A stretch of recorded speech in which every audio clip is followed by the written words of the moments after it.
Welcome to Wonder Recaps. In today's video, I will go through a mystery story. Turn on subtitles. Spoilers ahead. Do not be fooled via this shabby hat. Under this hat hides a pinnacle business acumen. This little black boy named Bernard is a shoe-shining boy. However, pay attention, he chooses to installation his stall in front of the bank deliberately so that his customers are all wealthy white human beings. He doesn't care approximately the little cash earned by way of shining footwear. He works slowly so he can pay attention the monetary secrets and techniques. White humans are speaking approximately at the same time as they wait. As soon as they go away, the little boy could write it down in a pocket book. All he genuinely wishes is the precious monetary information he heard from them. From a totally young age, he knows that his lifelong dream is to come to be a banker. That is Texas in 1939, an area in which black human beings are oppressed by means of excessive discrimination. His father tells him sadly that his dream is impossible. However, Bernard's eyes display dedication against all odds. 15 years later, the grown-up boy actions to lot together with his wife, Eunice, and children. The racial discrimination here isn't always as extreme as in his domestic, so he decides to start his enterprise right here. The circle of relatives of 3 has to stay in a dilapidated utility room of considered one of his loved ones. Nevertheless, Bernard promises his spouse that they'll circulate out soon. He begins as a real estate agent and searches for homes on the market everywhere within the town. Through eager statement, he reveals that the black community in L.A. is overcrowded while the white community still has many empty homes. Black human beings have apartment wishes and economic strength. However, there is no marketplace. This is an exquisite business opportunity for actual property hypothesis and renting. He sees a white-owned rental with weeds on the front door, obviously now not in very good situation. Still best, he sees the benefit of the house's location that's adjacent to the black area. He is going to the owner and says that you most effective rented out half of the apartment, so why don't you sell it to me? I will provide you with $30,000 now, and I will give you every other $5,000 once I hire out all of the rooms. Despite the fact that the proprietor admires his concept, he doesn't want to do volatile enterprise. Bernard expresses his understanding. Earlier than leaving, he all at once glances at the owner's calendar, which shows that it is given via a nearby bank manager. So in concept comes to his thoughts. He says goodbye to the owner and is going to the bank without delay, where he unearths the supervisor who dispatched the calendar. The manager's secretary, who discriminates towards black humans, refuses to introduce him to the supervisor. He waits for a few hours at the bank door, and whilst the supervisor comes out, he stops him at once. He says, "I realize one and all your VIP customers, the business I do will gain him, and that I hope you can approve a loan for me." But the bank supervisor rejects him without thinking. That night time, he receives a call from the owner. The owner asks him, "Did you use my call to try to get a mortgage?" He has no choice, however, to make an apology. The owner does not blame him, but admires his belief that he'll now not surrender till his aim is executed. The owner decides to guarantee the loan for him, so he receives the primary mortgage in his lifestyles from the bank and buys the property. An antique white woman has simply come home from shopping whilst she sees a black man at her door. "What are you doing?" she asks with a sharp voice. The black guy solutions flippantly, "I am renovating the condominium building." The vintage female speaks with a median face. "People such as you should be careful." Bernard responds, "Don't worry, that is my building and I will really take true care of it." Speechless, the old woman is going domestic angrily, and the police come quickly after. They inform Bernard that a vintage woman referred to as the police and then requested him if he pretended to be the proprietor and contradicted her. Abruptly, Bernard takes out a copy of the actual property certificate. It seems that he has foreseen trouble, so he is prepared in advance. The police realize that the house clearly belongs to him in order that they leave in a huff. That night, Bernard returns to the condominium building. The vintage lady on the door sees him and straight away tells him to get out due to the fact it isn't always the time for preservation. Bernard still replies frivolously, "I am now not a maintenance employee, now I'm the proprietor." The old lady is dumbfounded, and a few days later she actions out angrily because she does not need to live in the same constructing with black people as quickly, because the old girl leaves. Bernard rents out her house to a black lady. Positive sufficient, the black tenant market is massive as he has foreseen. The building is quickly stuffed, and Bernard offers the negotiated observe up price to the former owner. The former owner admires Bernard very lots and offers to begin a commercial enterprise with him. Bernard chooses the residence and calculates the profits, and the old proprietor negotiates the transaction and signs and symptoms the settlement. With him in the front, white humans won't recognize that they may be doing commercial enterprise with black human beings, and they will cut up the sales. Bernard with ease is of the same opinion. The cooperation between the two is going very easily, and that they make a whole lot of cash straight away. Bernard also moves from a condo block to a mansion rapidly after presenting a satisfied life for his cherished circle of relatives. This is his information. Whilst a person discriminates in opposition to him, he will not punch back due to the fact that he'll fall into other human beings' game regulations.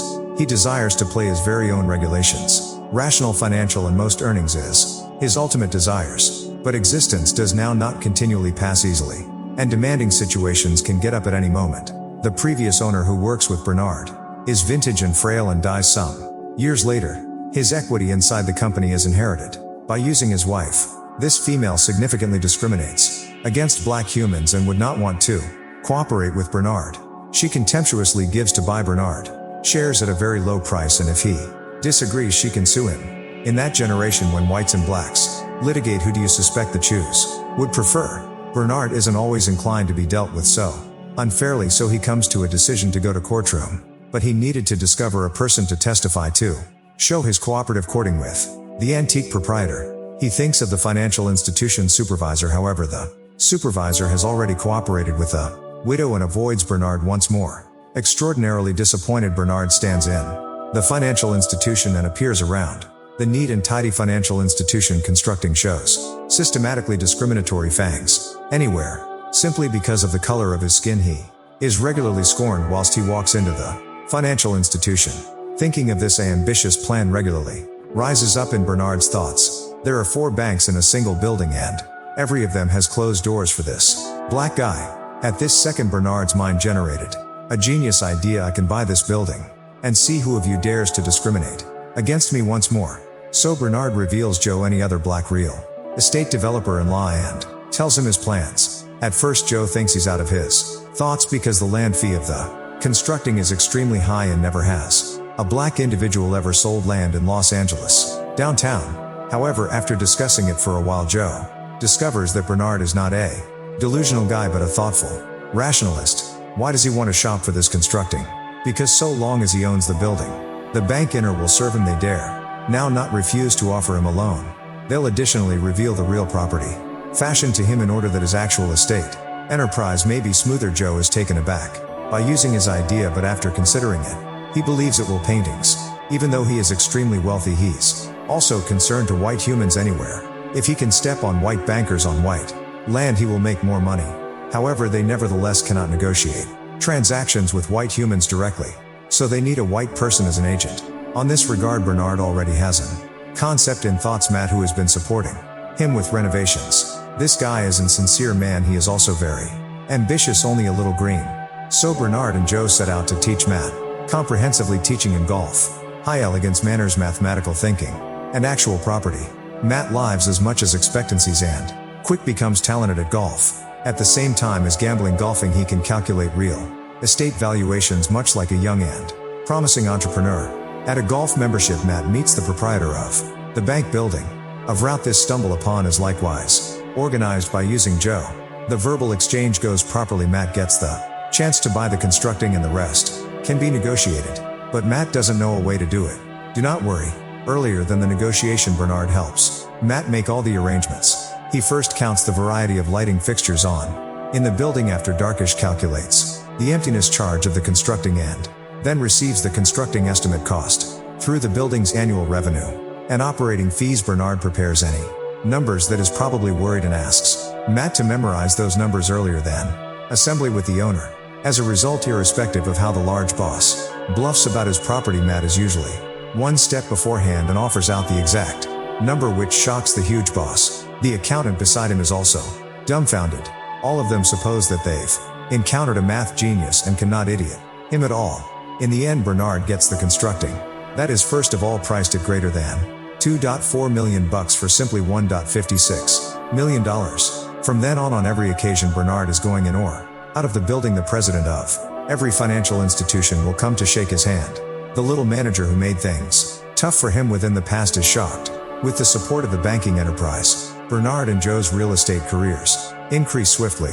They wreck the strict zoning of Los Angeles' black and white segregation single-handedly.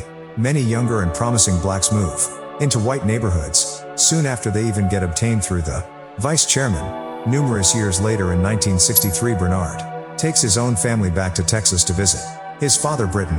After their dinner, Britton tells Bernard that he is pleased with his accomplishments. Tomorrow Bernard walks round town with his son. Before they know it, their status in front of the bank where Bernard labored as a shoeshine boy.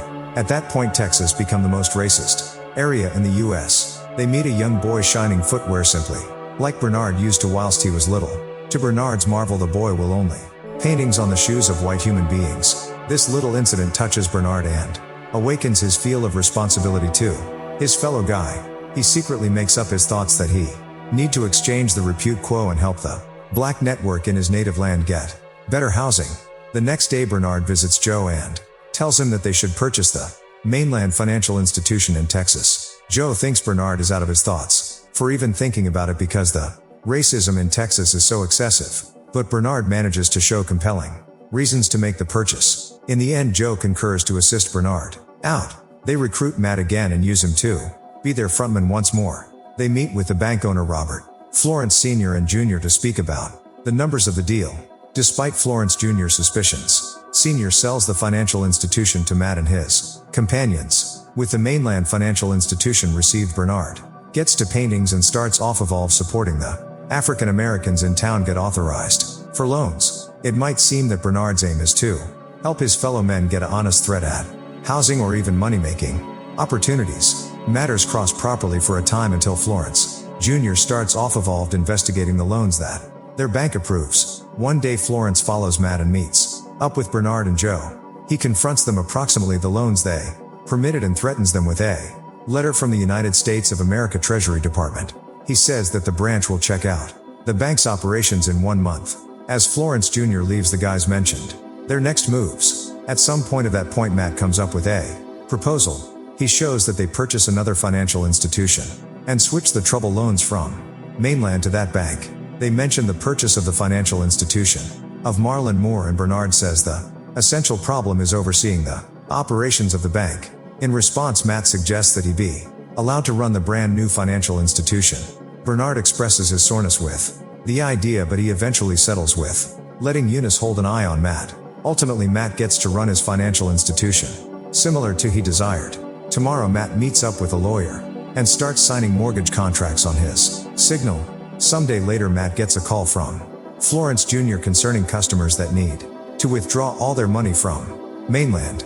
To make subjects worse, a federal financial institution examiner arrives at Marlin. To help Matt, Bernard forces himself to dress up as a janitor so he can get close during the meeting. Lamentably, it doesn't make a distinction since the examiner discovers important trouble on several loans. Bernard is in disbelief that the absurd loans got accepted.